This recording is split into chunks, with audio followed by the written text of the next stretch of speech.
So you're probably familiar with the popular phrase by now, you will own nothing and be happy.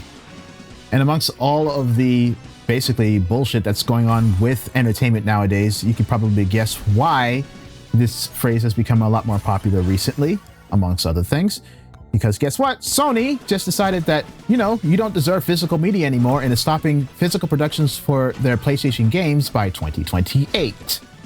Punctuated by companies like Sony, who in all of their corporate knowledge and wisdom decided to release a record player and also remove like 500 plus like movies and stuff from people's libraries. Yeah, we get it. You're in your legal right to actually do that. We own a license to actually have that product. That doesn't mean it makes you less of an asshole for doing this. And then we have people like Nintendo, who is kind of feigning that we're part of the we're all physical guys. Look, we got the game in the box and everything. Yeah, with the majority of having a key card. A key card that doesn't have the physical code of the game inside the cartridge, but links to a server that is definitely going to go down. I mean, look what happened with Virtual Console. So you mean to tell me that the game that I bought, quote unquote, is linked to a server with limited access, so when that goes down, I don't have my game anymore, so I don't have my purchase. See, this is why stop killing games is a thing, okay? Companies want to go all crazy when they talk about, piracy this, market conditions that, yet they do nothing for customer protections and protecting our purchases. They want to mask what they're doing behind legalese and say that, you never bought anything to begin with. This was always a limited license that is revocable under our EULA, whatever have you. I don't give a fuck. At the same time, bro, if you're going to say that, then run me my money, bro. Because that's ridiculous. If you're not going to give me or make sure that what I bought and the narrative of what I bought is nothing more than a glorified rental, then you deceived me, and we should probably be having a conversation about that. And at the same time, if you're not going to do that, run me my money. But it's not just games, right? It's like other industries as well, like music. Well, music, we have Spotify, Apple Music, YouTube Music, blah, blah, blah. It's pretty much all streaming now. But specifically with Spotify, yeah, we're pretty much sold off to them for the most part, or at least the labels love Spotify. Yeah, I get it. All of the music at your fingertips, but at the same time, we don't own our libraries anymore. And at the same time, using our subscription fees to fund war machines. Yeah, did you know that? We're using our subscription fees or whatever that's gained from that is funding war machines. Not only that, the proliferation of AI artists in the platform is diluting the royalty pool for actual artists. So never mind that we're only getting 0.003 cents per stream, which you had to do 2 million streams to get close to the equivalency of a $20,000 a year income. Then just turn around and have this fucking clanker freaking taking half of my income because, hey, guess what? The fix is in. Pretty sure a lot of the labels and maybe even Spotify themselves own the rights to these AI freaking artists. So they just cycle the money back in and have a reason for not to pay us more. Sorry, a passionate take on the music side, but for obvious reasons, I'm pretty sure it's obvious. But none of this is actually new, right? We've known this for quite a while, and it's just going to progressively get worse. You just see news reports about this every single day, about a company taking this away or that away, just make sure that just getting closer to making sure that you don't physically own anything, and that they want you to be reliant on their services for a continued membership, so that you can act or feel like you've actually bought into this thing that ultimately amounts to nothing in the end of the day, because guess what? They can just take it away from you at basically a Thanos snap of the finger. So what do you do with that information? Do you just concede and just say, okay, I'm just going to go for the all digital future from now on, and just find the best possible service and just keep bouncing back and forth between different services? Office on Netflix at one point, then The Office is on Peacock the other day, or maybe playing the next Call of Duty on Game Pass or whatever, not, and then maybe for whatever reason the price is better on, I don't know, Epic Game Store or something. No, that's crap. And there's definitely got to be better ways of actually handling this. And in my opinion, I think there are. So the phrase is, you will own nothing, but I think we can finish it better with until you say so. What I mean is this: you have to take control of your library now. Like, the writing has been on the wall for like years now of like companies making these moves over to platforms. Never mind for the gamer side, never mind this console war bullshit. It's that fight has long been gone, like since the 90s, bro. You're out of date. It's about platforms now. It's about who has the best service going forward. And sometimes that best service can be served by yourself, really. So there's three things that I see that people should actually be looking into when thinking about their preservation strategy, because that's the whole thing, right? That's the whole thing with Stop Killing Games. It's preserving games so they don't go extinct like The Crew, that you have access to your media. Well, and that's the whole reason why people made a stink over physical media, because physical media, like a disc, was one way to actually represent that physical ownership of something, because if those services go down, you can still have access to the thing that you bought. Hate to harp on the game side of entertainment media, but it's just so topical right now. But yeah, literally the PlayStation Network just went down for 8 hours, and so did the Xbox Network. So that's exactly what I'm saying. It's like those networks go down, and now I have no access to my games. And this includes single-player games that don't even require an online interaction. Like, these aren't like multiplayer online games or shooters. These are single-player games that, for whatever reason, they have a check-in to their backend server to see that if you own this game. It's just unnecessary DRM because the shareholders wanted to be there for no reason, especially for single-player games. Like, what is this? And in the real sense of the word, when code is actually on the item that you purchase physically, even though the license for it does say that it is revocable and that you don't own the product, by just doing that purchase decision of having something, you have bought something. You physically have something. So there are three things that we need to think about with our preservation strategy going forward. Like, we need to do this ourselves, because clearly these companies do not give a flying fuck about how we are maintaining our purchases. So we're going to have to do it ourselves. So number one, you must own something physically or in hand, like a disc or a hard drive. So this is how I do it for myself. Like, I'm not a person who really collects games. Like, I am in the argument of, like, yes, we need to preserve physical media. We need to preserve discs. We need to preserve cartridges. We need to have those available for the people who actually want them. Because yes, that is a way of representing physical ownership, because these companies can't take that away from me as long as the actual code is within that medium. Sure, I'm for that. But for me, I don't collect discs, but I do collect code that I have on a drive. For things like, say, like GOG, or like, I'm a PC gamer. If you haven't actually figured that out by now, I don't do consoles anymore for pretty much this exact reason why we're in this mess to begin with. No slide on the console gamers. Just like, you do what you do. You enjoy your games where you want to enjoy them. I get that, and I get the traditional aspect of, like, yeah. Then the allure of having a console, or just going to a store and actually having a physical box or something that you've put under a TV. You just sit back in the couch and you play. A lot of the pushback and a lot of the tension points on the PC side of things in relation to a console gamer has actually been diminished, like, by a whole lot. You have things like the Steam machine that basically, I hate to say consoleizes the PC experience, but that's basically what it is. It's like, it's consoleizing the PC experience with using a mini PC under your TV with a very good user interface called Steam OS that pretty much feels like a console. And there's other solutions to that also, like Bazite. Like, I actually created a system recently for my living room that actually runs Bazite, which is very similar to Steam OS. But again, a lot of the tension points on that aspect of things has greatly diminished. But going back to our original point of actually having something physically in hand, in my instance, I have whatever I want to own on a hard drive, and I have that backed up multiple times. I have it on what's called a NAS, which we'll also talk about later on, maybe in another video, or or something, or I'll just briefly mention what a NAS is.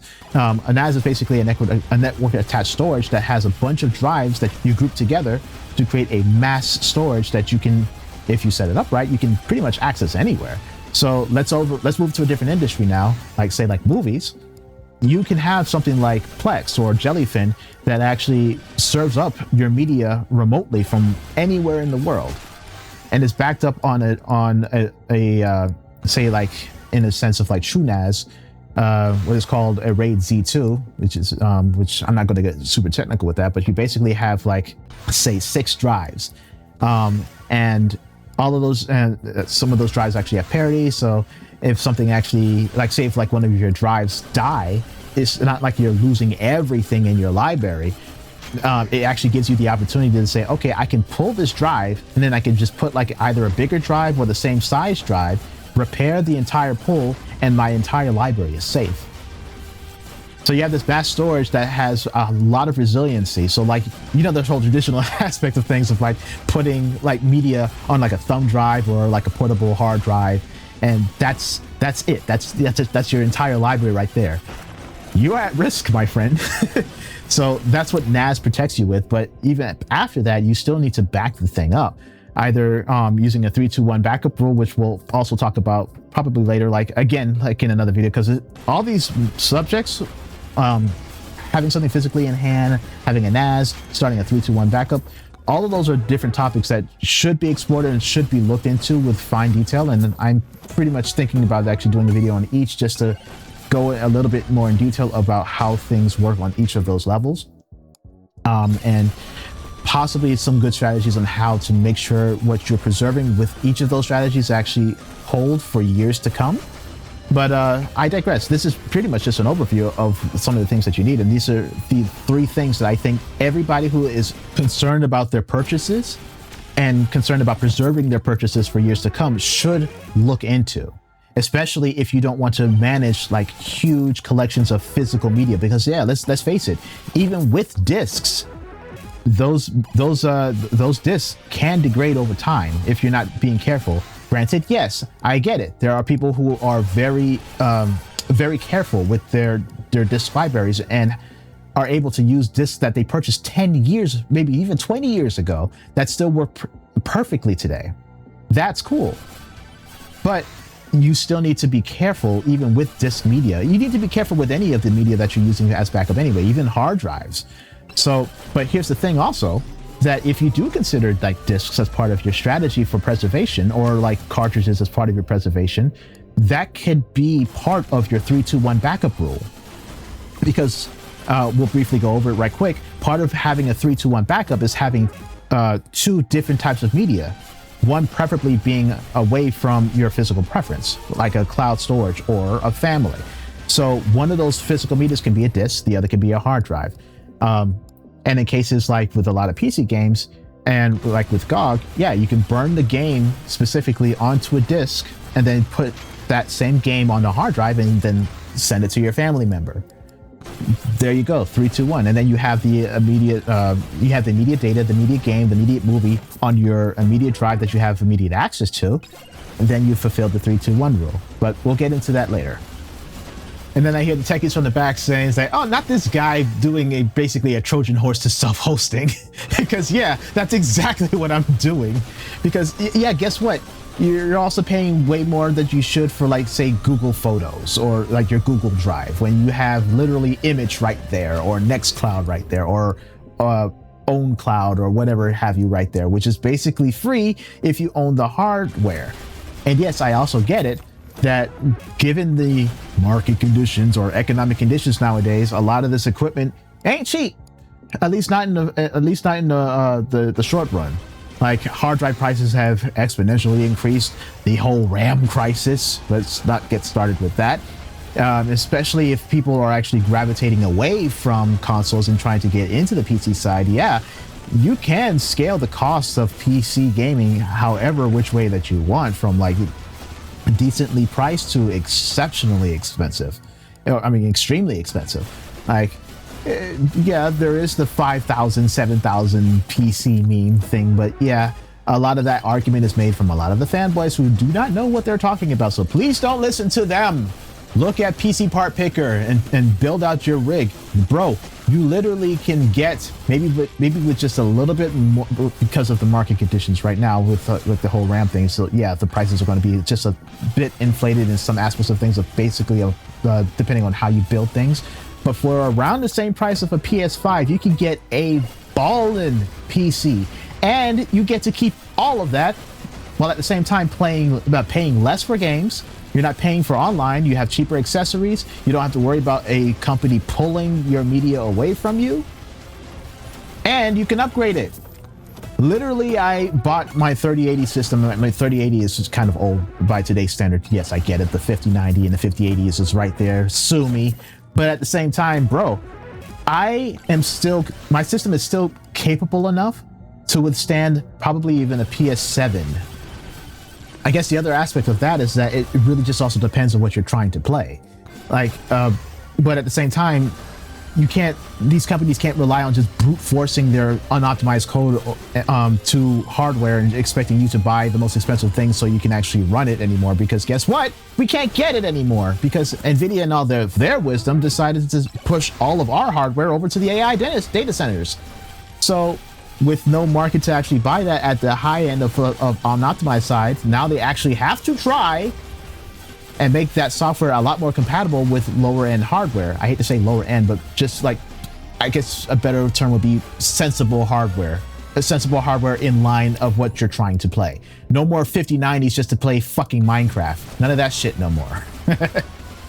But I digress. Yes, this is going to be expensive. Depending on how you build your PC, it's going to be expensive. The NAS build is going to be expensive with the drives and the actual hardware. Even just getting your 321 backup situated can be expensive depending on how you do it. Like if you want to have another NAS at your family member's house, or you want to use something like Hetzner or CrashPlan or Backblaze or AWS, God forbid, to have your backups on a remote side to adhere to the 321 backup rule. I get it. And with the market conditions right now, things aren't really the best for it in the short run. But in the long run, the long-term benefits are you're going to have hardware that is going to last you for quite a bit longer, that has a lot more leeway as far as what you can do with it. Like you literally can take some of that old hardware and repurpose it for other things if you wanted to, if you really want to go that route. You have a specific system like a NAS that you can back up all of your media from movies, TV, and your video games that live with you for a exceptionally long time. If you hear some things in the background, my dog started playing behind me while I was recording. You're no longer at the mercy of streaming networks with their price hikes and trying to figure out which and what show is going to be in which and what place. If you can actually make a physical backup, like if you've actually bought that media, now you have access to it forever on a space that is pretty big that you can actually store it forever. Yeah, at least your most important shows and TVs or whatnot have you. And the list just keeps going on and on. Like there's just so many things. Like you're just saving money. You're spending less on the things that you love. You're protecting the things that you love. Art, music, photos. You can even run random pieces of software because you have things like Docker, and you can find like just random softwares and like spin up something like ROM and have like emulators like you can play physically in your browser from anywhere in the world. Check that out by you. It's a really great project. But just things like that, just having access to that kind of hardware, for first starting with the physical storing of the things that you like video games, to extending over into like self-hosting, to actually doing more with it. It's great. It's a great learning tool also. But it also just extends your capabilities of what you own and what you have available to you. So that's why I recommend having all three of these as part of your preservation system. Having something physical like a disk or a hard drive, starting a NAS, and then figuring out your backup strategy. All of these are very important. So yeah, I think I'm going to do a video on each of these so we can just break these things down just a little bit more so you know exactly what to do, how to do it, maybe where to look, and how much these things are actually going to cost. For some of you, you already have PCs already, so you probably can skip some of that. But as far as like the physical storing of things, then you probably still need to look into that. But yeah, we'll take it from there in the next few videos maybe. But yeah. So I hope you guys like the video. I'm trying this style for my first time, actually. I've never actually done a video this way. I'm usually either on camera or whatever, whatnot. But I figured that this is a nice change up, a nice way to actually get my thoughts out, and another way of just distributing a different kind of content, a different kind of way. But what did you guys think? How do you like this? I'm not going to like just completely abandon my physical face, because I know you guys looking at my mug on camera. I'm not going to completely abandon that, but you know, this is just another way of actually sharing my thoughts on the interwebs. And I just dated myself with that one. Anyway, if you like this, like, subscribe, you know the whole business or whatever have you. You've been on YouTube long enough, and I will catch you on the next one, where, yeah, I'll go over a little bit more on the topics that we discussed today, or maybe something else that I'm thinking about. Till then, check you on the next one. Later.